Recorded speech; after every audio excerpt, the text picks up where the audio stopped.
بسم الله الرحمن الرحيم.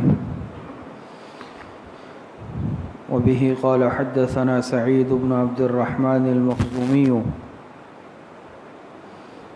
وغير واحد قالوا حدثنا سفيان بن عيينة عن الزهري عن عروة بن الزبير عن زينب بنت أبي سلمة عن حبيبة عن أم حبيبة عن زينب بنت جحش رضي الله عنها قالت استيقظ رسول الله صلى الله عليه وسلم من نوم محمرا وجهه وهو يقول لا إله إلا الله يرددها 3 مرات ويل للعرب من شر قد اقترب فتح اليوم من ردم يأجوج ومأجوج مثل هذه وعقد 10. قالت زينب قلت يا رسول الله أفنهلك وفينا الصالحون قال نعم إذن كثر الخبث. حضرت زینب بنت جحش رضی اللہ تعالی عنہا سے مروی ہے، وہ روایت کرتی ہیں کہ جناب رسول اللہ صلی اللہ علیہ وسلم ایک مرتبہ نیند سے بیدار ہوئے اور جناب نبی کریم صلی اللہ علیہ وسلم کا چہرہ مبارک سرخ ہو رہا تھا، اور جناب رسول اللہ صلی اللہ علیہ وسلم ارشاد فرما رہے تھے لا الہ الا اللہ، نہیں ہے کوئی معبود سوائے اللہ پاک کی ذات کے، یرددها 3 مرات، 3 مرتبہ علیہ الصلوۃ والسلام نے اس کا ورد فرمایا اور فرمایا ویل للعرب، ہلاکت ہے عرب کے لیے، من شر قد اقترب، اس شر سے جو قریب آنے والی ہے، اور فرمایا آپ علیہ الصلوۃ والسلام نے کہ آج کے دن یاجوج اور ماجوج کے جو یعنی صد ہے، دیوار ہے، اس میں اس قدر سوراخ آج ہو گیا ہے، اور آپ علیہ الصلوۃ والسلام نے اشارے کے ذریعے سے فرمایا، اس طرح ہاتھ کے اشارے سے جیسے گولائی کا اشارہ بناتے ہیں، اس طرح آپ علیہ الصلوۃ والسلام نے اشارے سے ذکر فرمایا۔ حضرت زینب بنت جحش رضی اللہ تعالی عنہ فرماتی ہیں میں نے عرض کیا اے اللہ کے رسول، کیا ہم ہلاک کر دیے جائیں گے اس حال میں کہ ہم میں نیک لوگ بھی، نیک افراد بھی موجود ہوں گے؟ آپ علیہ السلام نے فرمایا نعم اذن کثر الخبث، جب کہ نافرمانیوں کی کثرت ہو جائے گی۔ یہ فتن کا سلسلہ چل رہا ہے اور جس میں علامات قیامت سے متعلق بات آپ حضرات کے سامنے چل رہی ہے، اور یہ آپ جانتے ہیں تقریباً ہر درس میں آپ حضرات کے سامنے بطور تمہید کے بات ذکر ہوتی ہے کہ علامات قیامت 2 طرح سے ہیں، ایک علامات بعیدہ ہے، ایک علامات قریبہ ہے۔ بعیدہ علامات صغریٰ بھی کہلاتی ہیں اور قریبہ علامات کبریٰ بھی کہلاتی ہے۔ علامات بعیدہ کا یا صغریٰ کا بیان تفصیل سے ہو چکا ہے، اور اب علامات کبریٰ یا علامات قریبہ کا بیان چل رہا ہے۔ اور علامات کبریٰ میں سے جو علامات اب تک بیان ہو چکی ہے آپ حضرات کے سامنے، فتنہ دجال یعنی خروج دجال سے متعلق بات ہوئی، ظہور حضرت امام مہدی رحمۃ اللہ علیہ سے متعلق بات ہوئی، اور اسی طریقے سے نزول حضرت عیسیٰ علیہ الصلوۃ والسلام سے متعلق بات آپ حضرات کے سامنے ہو چکی ہے۔ اسی طرح علامات کبریٰ میں سے ایک علامت وہ خروج یاجوج و ماجوج بھی ہے، یاجوج اور ماجوج کا قیامت سے پہلے نکلنا۔ اس سے متعلق گزشتہ درس سے آپ حضرات کے سامنے بات شروع ہوئی تھی، اور گزشتہ درس میں یاجوج ماجوج سے متعلق کچھ تحقیق آپ کے سامنے بیان ہوئی کہ یاجوج اور ماجوج یہ کون ہے، اس لفظ کے معنی کیا ہیں، اس لفظ کی تحقیق کیا ہے، اسی طریقے سے یاجوج اور ماجوج کا مصداق کون ہے، اس کا مصداق موجودہ زمانے میں کون ہو سکتا ہے۔ اس میں پھر مورخین نے خاص طور پر حضرت مولانا حفظ الرحمن سیوہاروی رحمۃ اللہ علیہ، حضرت مفتی محمد شفیع صاحب رحمۃ اللہ علیہ، دوسرے اکابرین نے جو تحقیق فرمائی ہے وہ آپ حضرات کے سامنے ذکر کی گئی۔ آج کے درس میں ایک بات کہ یاجوج اور ماجوج کا تذکرہ قرآن کریم کی روشنی میں، نمبر 2 کتب سابقہ کی روشنی میں، اور تیسری بات احادیث مبارکہ کی روشنی میں۔ قرآن کریم میں سورہ کہف میں اللہ رب العزت ارشاد فرماتے ہیں قالوا یا ذا القرنین ان یاجوج و ماجوج مفسدون فی الارض۔ اسی طرح قرآن کریم میں اللہ پاک ارشاد فرماتے ہیں وحرام علی قریۃ اہلکناها انہم لا یرجعون حتی اذا فتحت یاجوج و ماجوج وهم من کل عدب ینسلون۔ تو قرآن کریم کی ان آیات مبارکہ میں یاجوج ماجوج کا تذکرہ موجود ہے۔ اسی طرح کتب سابقہ میں بھی یاجوج و ماجوج سے متعلق کچھ تذکرہ ہے۔ عہد نامہ عتیق میں اس کا تذکرہ موجود ہے،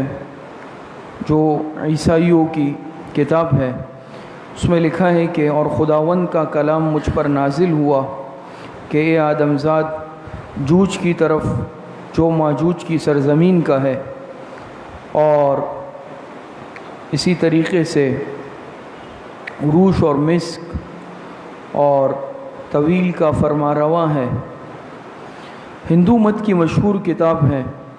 مذہبی کتابیں ہیں ہندو مت کی، جس میں ایک کتاب ہے جس کو کہتے ہیں رگ وید۔ اس میں لکھا ہے کہ رہے مالک ہماری عبادت گاہوں کو کوک کی کنڈت سے بچا۔ لکھا ہے علماء نے کہ اس میں صرف کوک کا ذکر ہے۔ یہ جو ہندو مت کی کتاب ہے جس کو رگ وید کہتے ہیں، تو اس میں کوک کا ذکر ہے، لیکن کلکی پرآن یہ بھی ہندو مت کی ایک کتاب ہے، اور اس جو ہندوؤں کے ہاں مشہور کتاب ہے، اس میں کوک کے ساتھ وقوق کا بھی ذکر ہے۔ تو علماء یہی فرماتے ہیں کہ اس سے مراد یہ یاجوج ماجوج ہے۔ انہوں نے الفاظ دوسرے استعمال کیے ہیں، اور اگر گزشتہ درس کی کسی کے ذہن میں ہو، ساتھی موجود ہو، تو اس کے مصداق سے متعلق کئی اقوال آپ حضرات کے سامنے ذکر کیے گئے تھے کہ یاجوج اور ماجوج یہ بھی یعنی یہ تو ایک مشہور نام ہے، لیکن اس کے علاوہ کتابوں میں ان کے بہت سارے اور نام بھی آتے ہیں۔ کوک مکوک آتا ہے، خوخ مخوخ اور بہت سارے۔ تو یہ عیسائیوں کی اور ہندو مت کی کتابوں میں یاجوج ماجوج کا تذکرہ ملتا ہے۔ احادیث مبارکہ کی روشنی میں متعدد روایتیں ہیں اور تفصیلی روایتیں ہیں جس میں یاجوج ماجوج کا تذکرہ موجود ہے۔ اس میں سے چند احادیث آج ہم ذکر کریں گے۔ حضرت زینب بنت جحش رضی اللہ تعالی عنہ فرماتی ہیں، یہ وہی روایت ہے ترمذی شریف کی جو ابھی آپ حضرات کے سامنے درس کی ابتدا میں پڑھی گئی، کہ ایک مرتبہ حضور علیہ السلام نیند سے بیدار ہوئے، چہرہ مبارک سرخ ہو رہا تھا، اور آپ علیہ السلام کی زبان مبارک پر یہ کلمات جاری تھے، لا الہ الا اللہ۔ اور آپ علیہ السلام نے فرمایا کہ عرب کے لیے ہلاکت ہو اس شر کی جو قریب آ چکا ہے، اور فرمایا آج یاجوج ماجوج کی دیوار میں اس قدر بڑا سوراخ ہو گیا ہے، اور اس طرح ہاتھ کے اشارے سے بتایا گیا۔ اسی طرح حضرت ابو ہریرہ رضی اللہ تعالی عنہ حضور علیہ السلام کا یہ ارشاد نقل فرماتے ہیں کہ یاجوج ماجوج یہ اس دیوار کو، اس کو سد سکندری کہتے ہیں، سد سکندری، چونکہ یہ ایک بادشاہ گزرا ہے سکندر ذوالقرنین۔ سکندر ذوالقرنین نے اس علاقے والوں کے مطالبے پر ایک دیوار بنا دی تھی۔ اب ذوالقرنین کون ہے، اس پر انشاءاللہ آئندہ مجلس میں کچھ تفصیل عرض کریں گے، اس کی تفصیلات وہاں پہ آ جائے گی۔ تو اس سد سکندری سے متعلق فرماتے ہیں، آپ علیہ السلام کا یہ ارشاد نقل کیا کہ یاجوج ماجوج کو اس دیوار کو روزانہ کھودتے ہیں، اس میں سوراخ کرنے کی کوشش کرتے ہیں، اور جب کھودتے، چونکہ ان کی تعداد بہت زیادہ ہے، تو جب کھودتے وہ بالکل ٹوٹنے کے قریب ہو جاتی ہے کہ بس اب تھوڑی سی اگر محنت اور کریں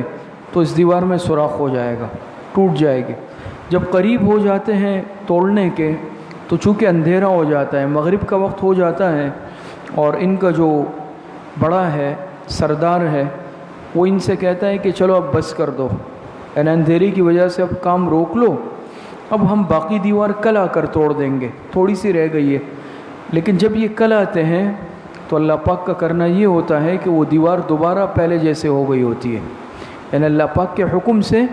جتنا انہوں نے کھودا ہوتا ہے، سوراخ کیا ہوتا ہے، وہ سب دوبارہ بند ہو جاتا ہے، یعنی ان کی محنت سب کے سب ضائع ہو جاتی ہے، اللہ پاک کے حکم سے ایسا ہوتا ہے۔ تو اسی طرح یہ روزانہ یہ سلسلہ گویا کہ چل رہا ہے، یہ کھودتے ہیں، جب سوراخ ہونے کے قریب ہوتا ہے غروب کی وجہ سے یہ واپس ہو جاتے ہیں کہ کل کریں گے، کل آتے ہیں تو وہ دوبارہ سابقہ حالت کی طرح ہوتی ہے۔ لیکن جب بہرحال قیامت کا وقت قریب آ جائے گا اور اللہ پاک کو منظور ہوگا تو اس وقت ایسا ہوگا ایک دن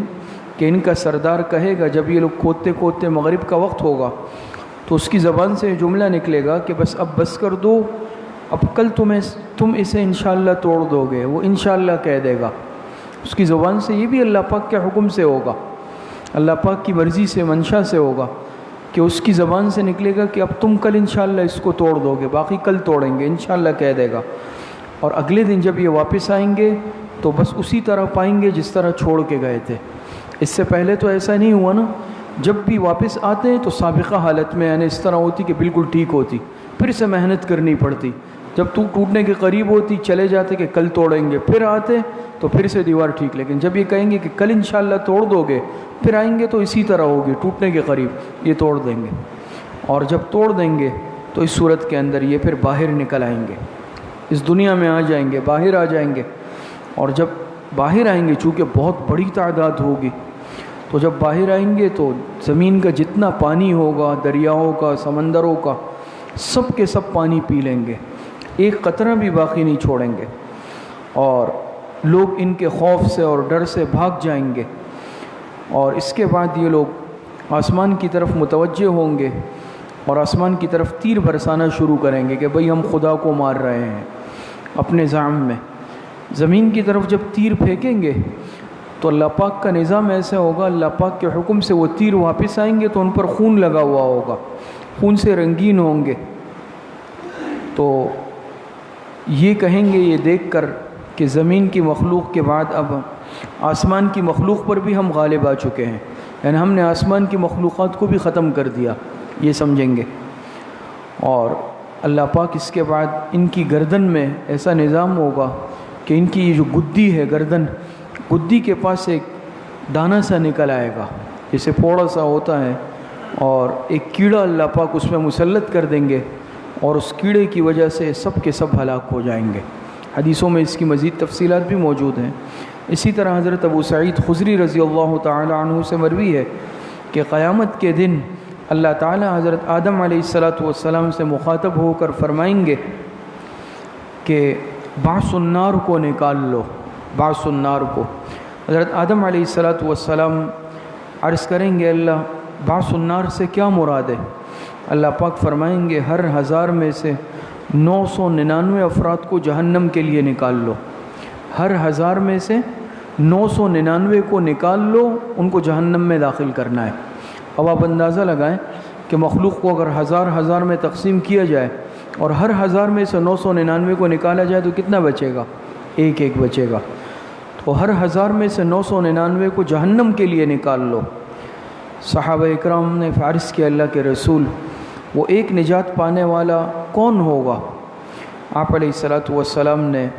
فرمایا کہ وہ خوش ہو جاؤ، یعنی خوشخبری دی آپ علیہ السلام نے۔ صحابہ تو خوف زدہ ہو گئے، گھبرا گئے کہ معاملہ بہت خطرناک ہے کہ 1000 میں سے 999 اگر جہنم کے لیے نکالے جائیں بچے گا کون؟ آپ علیہ السلام نے فرمایا خوش ہو جاؤ، وہ ایک تم میں سے ہی ہوگا،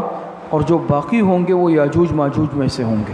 یعنی جو 1000 میں سے 999 نکالے جائیں گے وہ سب یاجوج ماجوج میں سے ہوں گے، ان کی تعداد بہت زیادہ ہوگی۔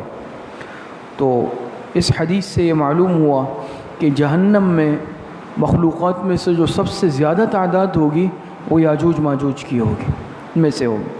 اسی طرح ایک روایت حضرت ابو سعید خدری رضی اللہ تعالی عنہ سے مروی ہے کہ آپ صلی اللہ علیہ وسلم نے ارشاد فرمایا کہ خروج یاجوج و ماجوج کے بعد بھی بیت اللہ شریف کا حج اور عمرہ یہ جاری رہے گا، یعنی ان کے نکلنے کے بعد بیت اللہ شریف کے حج اور بیت اللہ شریف کے عمرے میں کوئی فرق نہیں پڑے گا، ورنہ تو یہ زمین میں فتنہ فساد پھیلائیں گے، لیکن حج بیت اللہ شریف کا جاری رہے گا۔ اسی طرح حضرت ابو سعید خدری رضی اللہ تعالی عنہ سے مروی ہے کہ حضور علیہ السلام نے ارشاد فرمایا کہ جب یاجوج ماجوج کو کھولا جائے گا اور وہ سب ارشاد خداوندی پر ہر بلندی سے پھسلتے ہوئے نکلیں گے، یعنی انسان جیسے بلندی سے تیزی سے نیچے سلائڈ کھاتا ہوا آتا ہے نا، چونکہ ان کی تعداد بہت زیادہ ہوگی، تو ایسا لگے گا جیسے کہ بلندی سے نیچے پھسلتے ہوئے اتر رہے ہیں، اتنی بڑی تعداد میں ہوں گے۔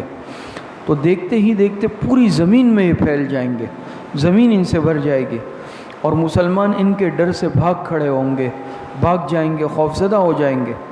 یہاں تک کہ جو باقی ماندہ کچھ مسلمان ہوں گے وہ اپنے قلعوں میں اور اپنے شہروں میں بند ہو جائیں گے، اور اپنے مویشیوں کو بھی اپنے ساتھ لے جا کر بند کر دیں گے، اور ان سے یاجوج اور ماجوج کا ایک نہر پر گزر ہوگا، وہ اس کا سارا کے سارا پانی پی لیں گے، ایک قطرہ بھی باقی نہیں رہے گا، جیسے اس نہر میں پانی تھا ہی نہیں۔ اس سے ان کی کثرت کا اندازہ لگایا جا سکتا ہے۔ اسی طرح حضرت حذیفہ ابن اسید رضی اللہ تعالی عنہ سے مروی ہے کہ حضور علیہ السلام ایک مرتبہ ہمارے پاس تشریف لائے، ہم آپس میں مذاکرہ کر رہے تھے، بات چیت گفتگو کر رہے تھے۔ آپ علیہ السلام نے دریافت فرمایا کہ بھئی کیا بات چیت ہو رہی ہے؟ ہم نے عرض کیا اللہ کے رسول قیامت سے متعلق بات چل رہی ہے، قیامت کا تذکرہ چل رہا ہے۔ تو آپ علیہ السلام نے ارشاد فرمایا کہ قیامت اس وقت تک نہیں آ سکتی جب تک کہ اس میں سے بڑی بڑی نشانیاں نہ دیکھ لو۔ پھر اس کی تفصیل بیان فرمائی، اور 10 بڑی نشانیاں آپ علیہ السلام نے ذکر فرمائی ہیں، جس میں کچھ کا تذکرہ آپ کے سامنے آ بھی چکا ہے۔ اس 10 بڑی نشانیوں میں سے ایک ہے دھواں، دخان جس کو کہتے ہیں۔ اسی طریقے سے خروج دجال، دابۃ الارض کا نکلنا، سورج کا مغرب کی جانب سے طلوع ہونا، نزول حضرت عیسیٰ علیہ السلام، خروج یاجوج و ماجوج ہے، مشرق میں خسف کا ایک واقعہ پیش آئے گا، مغرب میں بھی دھنسنے کا واقعہ پیش آئے گا، جزیرۃ العرب میں دھنسنے کا واقعہ ہوگا، اور نمبر 10 وہ آنکھ جو یمن سے نکلے گی اور جو سب کے سب مخلوق کو، انسانوں کو ہانک کر میدان حشر کی طرف لے جائے گی۔ اسی طرح حضرت عبداللہ ابن مسعود رضی اللہ تعالی عنہ ایک مرتبہ خروج دجال، نزول عیسیٰ اور قتل دجال کا تذکرہ کرنے کے بعد فرمانے لگے کہ پھر یاجوج اور ماجوج کا خروج ہوگا، اور وہ زمین میں سمندر کی موجوں کی طرح پھیل کر فتنہ اور فساد پھیلائیں گے۔ اسی طرح ایک روایت حضرت عبداللہ ابن عمر رضی اللہ تعالی عنہ سے مروی ہے کہ حضور علیہ السلام نے ارشاد فرمایا کہ میری امت، یہ جو میری امت ہے اس پر آخرت کا کوئی عذاب نہ ہوگا، میری امت مرحومہ ہے۔ آپ علیہ السلام نے فرمایا امت مرحومہ یعنی اس پر رحم کیا گیا ہے، اور اس پر آخرت میں کوئی عذاب نہیں ہوگا۔ اس کا عذاب دنیا میں زلزلوں کی صورت میں، مصائب کی صورت میں یہ ہو جاتا ہے، یعنی قیامت میں صاحب ایمان یا تو اللہ پاک کے رحم و کرم توفیق کی وجہ سے جنت میں چلے جائے گا، اللہ پاک ہم سب کو بلا حساب و کتاب جنت میں داخلہ نصیب فرمائے، یا پھر اللہ پاک کا اگر فیصلہ ہوگا اپنا عذاب سزا بھگت کر بالآخر جنت میں جائے گا۔ کمزور سے کمزور ایمان والا بھی بالآخر جنت میں جائے گا الحمدللہ۔ تو آپ علیہ السلام نے فرمایا جب قیامت کا دن ہوگا تو اللہ تعالیٰ میری امت کے ہر آدمی کو یاجوج ماجوج میں سے ایک ایک کافر دے کر فرمائیں گے کہ یہ تیرا جہنم سے بچاؤ کا فدیہ ہے، یہ تمہارے جہنم سے بچاؤ کا فدیہ ہے۔ ایک آدمی نے عرض کیا رسول اللہ پھر قصاص کہاں جائے گا؟ لیکن آپ علیہ السلام نے جواب دینے کے بجائے سکوت فرمایا۔ ایک آخری روایت حضرت قتادہ رضی اللہ تعالی عنہ کی روایت ہے کہ ایک مرتبہ ایک شخص نے عرض کیا رسول اللہ میں نے یاجوج اور ماجوج کی دیوار کو دیکھا ہے، وہ جو صد ہے نا جس کا بھی ذکر ہے، صد دیوار جس میں وہ سوراخ کرتے ہیں، کوشش کرتے ہیں اور قیامت سے پہلے کامیاب ہو جائیں گے، میں نے وہ دیوار دیکھی ہے۔ اس شخص نے عرض کیا لیکن لوگ میری تکذیب کر رہے ہیں، لوگ مجھے جھٹلا رہے ہیں۔ تو آپ علیہ السلام نے فرمایا تم نے اس دیوار میں کیا چیز دیکھی ہے، وہ کس طرح ہے؟ تو اس شخص نے عرض کیا کہ جیسے دھاری دار چادر ہوتی ہے، ایک چادر ہوتی ہے نا جس پر دھاریاں ہوتی ہے، وہ دھاری دار چادر کی طرح ہے، وہ بھی اسی طرح ہے۔ تو آپ علیہ السلام نے فرمایا کہ تم نے سچ کہا، اور قسم ہے اس ذات کی جس کے قبضے میں میری جان ہے کہ تم نے یقیناً اس دیوار کو دیکھا ہے۔ اس کے علاوہ بھی اور بہت ساری روایتیں ہیں، احادیث مبارکہ ہیں جس میں یاجوج اور ماجوج کا تفصیلی تذکرہ موجود ہے۔ اب یہ جو دیوار ہے یہ کس طرح ہے، اور سکندر ذوالقرنین نے جو دیوار بنائی اس کا سکندر کی تحقیق سے متعلق کہ سکندر ذوالقرنین کون ہے، اس سے متعلق انشاءاللہ آئندہ درس میں کچھ بات عرض کریں گے۔ اللہ پاک صحیح عمل کی توفیق عطا فرمائے۔ الحمدللہ رب العالمین والعاقبۃ للمتقین والصلاة والسلام علی خیر خلقہ محمد۔